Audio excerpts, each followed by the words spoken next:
Hey everyone, and welcome to this explainer. Today, we're going to completely change the way you look at your dog. For the longest time, we thought of dog emotions as just, simple feelings, and we've kind of been projecting our own human experiences onto them. But when we look at the actual science, it is so much more fascinating than that. Dog emotions aren't just passing moods. They are complex, highly evolved biological tools designed for one primary purpose, and that's survival. So today we are going to decode the canine mind.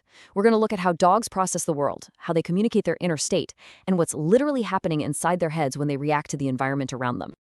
All right, here's our roadmap for today. We'll start with the biological purpose of emotions, then decode fear and anxiety, and distinguish between aggression and prey drive. After that, we'll cover joy, psychological conflicts, and finally wrap up with holistic care. Let's get right to it. Section 1. The biological purpose of emotions. Okay, so let's think of emotions as your dog's internal compass. In the scientific world, they're called foundational evaluative mechanisms. Basically, they allow a dog to instantly categorize absolutely everything in their environment as either pleasant or unpleasant. Emotions are not just side effects of living, they are biologically purposeful drivers. They physically motivate a dog to repeat activities that are good for them, like eating or socializing. And equally importantly, they push them to escape threats. When your dog feels an emotion, their biology is literally pushing them toward an action that ensures their survival. Section 2. Decoding fear and anxiety. Let's break down these really powerful defense mechanisms. Right off the bat, we need to talk about the clinical difference between these two states because people use them interchangeably all the time, but they are totally different. Fear is immediate. It's tied directly to a specific object or a present danger, like, say, a really loud vacuum cleaner right in front of them. Anxiety, however, is a diffuse, non-specific expectation of a future threat. A dog with anxiety isn't necessarily reacting to what's in the room right now. They're in a constant state of dread about what might happen next. Understanding this difference is absolutely crucial to helping a stressed dog. When a dog is truly terrified, their vegetative nervous system, specifically the sympathetic nervous system, just takes over. And this isn't a conscious choice the dog is making. You're going to see rapid breathing, an elevated heart rate, high blood pressure, and heavily dilated pupils. In really extreme cases, they actually lose sphincter control, which means spontaneous urination or defecation. It's a massive physiological response. So if a dog pees in fear, they aren't misbehaving at all. Their biology is literally smashing the emergency panic button. And when that panicked button is hit, dogs go into defense mode. We usually think of active defense, right? Like fleeing the scene or in extreme cases launching an attack. But passive defense is just as common and deeply, deeply misunderstood. Freezing in place, suddenly huddling closely against your leg, or just becoming completely rigid, those are not signs of a calm dog. That is passive defense. It's a survival response where the dog's instinct is basically to become invisible and just wait out the terrifying threat. But what happens if a dog lives in that anxious state long term? Well, it leads to what researchers call a negative cognitive bias. To put it simply, the dog becomes deeply pessimistic. Because they are constantly expecting danger, their brain rigidly interprets even ambiguous or totally neutral signals as threats. So a stranger casually walking by isn't just a person anymore. To an anxious dog, that is a confirmed danger. Chronic anxiety literally alters the dog's worldview, making them cognitively inflexible. Section 3. Aggression versus prey drive. Let's clear up the science behind threats versus natural hunting instincts. Okay, true aggression usually starts with ritualized threats. In ethology, aggression is a tool used to defend status, territory, food, or puppies. But real physical fights are biologically costly. They risk serious injury or even death. So dogs use ritualized aggression, or a threat display, to resolve conflicts without actually throwing down. You'll see a wrinkled upper lip forming a U shape, bared teeth, a really hard fixed stare, raised hair along the back, and deep growling. The dog is essentially screaming, "I am extremely dangerous. Back off right now," in the hopes that they won't actually have to bite.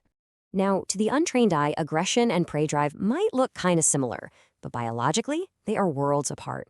Aggression relies on those intense threat displays we just talked about. Prey drive, on the other hand, completely lacks those aggressive threat displays. It's driven purely by hunting instincts. This is exactly why a police dog biting a training sleeve is exhibiting prey drive, not true aggression.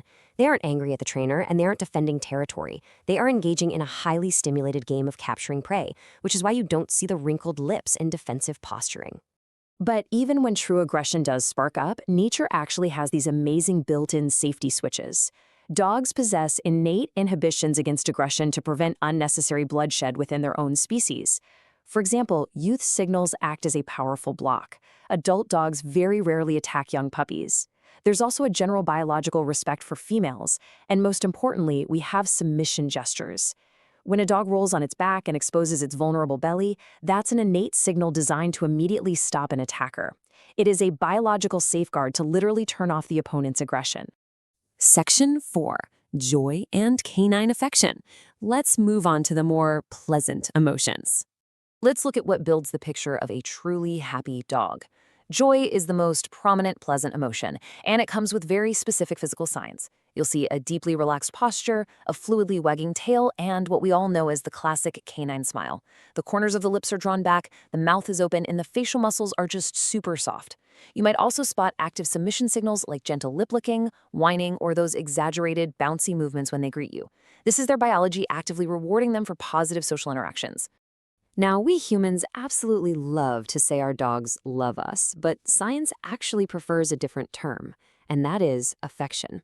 Because dog emotions are bound by their species limits, affection is the scientifically accurate term for canine social bonding.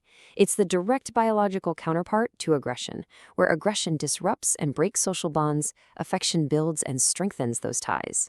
It is the vital glue that holds dog-human and dog-dog relationships together. Section 5. Psychological conflicts and behavior. Let's dive into what happens when these primal emotions clash. To really understand this, we have to look at the activation continuum. Every emotion puts a dog into a state of arousal. And medium arousal, that is the absolute sweet spot. It's the optimal state for effective learning, training, and working. The dog is alert, but they're still capable of thinking. But if a dog is pushed into extreme arousal, whether that's from intense, overwhelming fear, or even out-of-control joy, their brain literally stops processing information properly. It leads to chaotic behavior, a total inability to follow commands, or in the very worst cases, neurogenic shock. Keeping a dog in that medium arousal state is the absolute key to successful modern dog training. So, what happens when a dog's internal compass breaks down because it's pointing in two totally different directions at the same time? We get ambivalent behavior. This happens when a dog experiences two powerful, conflicting emotions simultaneously, most commonly aggression and fear. When a dog is terrified but feels cornered, you're going to see a really confusing push and pull dynamic. They might lunge forward with bared teeth and then immediately shrink back and cower. They're rapidly alternating between signs of attack and retreat because their brain is literally torn between two survival instincts. Another incredibly common response to emotional conflict is displacement behavior. This is when a dog performs an action from a completely unrelated behavioral category just to release overwhelming internal tension. Have you ever seen two dogs in a really tense, stiff standoff at the dog park, and suddenly one of them just stops, turns its head, and starts intensely sniffing the ground or eating grass? They aren't actually hungry for grass. Their brain couldn't decide whether to fight or flee, so it essentially short-circuited and chose a totally safe, neutral activity to bleed off all that nervous energy. And all of this brilliantly illustrates just how deeply social these animals are. We call it emotional transfer. Dogs are incredibly susceptible to catching the moods of everyone around them. Emotions are quite literally contagious. If one dog in a pack suddenly panics, that panic is going to spread like wildfire to the others, even if they have no idea what the actual threat is. But on the flip side, an older, experienced, and calm dog can easily transfer its relaxed mood to a hyperactive or nervous younger dog. They read our emotional states and the states of their peers, and they mirror them. Section 6. Holistic care and training. Let's bring all this science together for some practical application.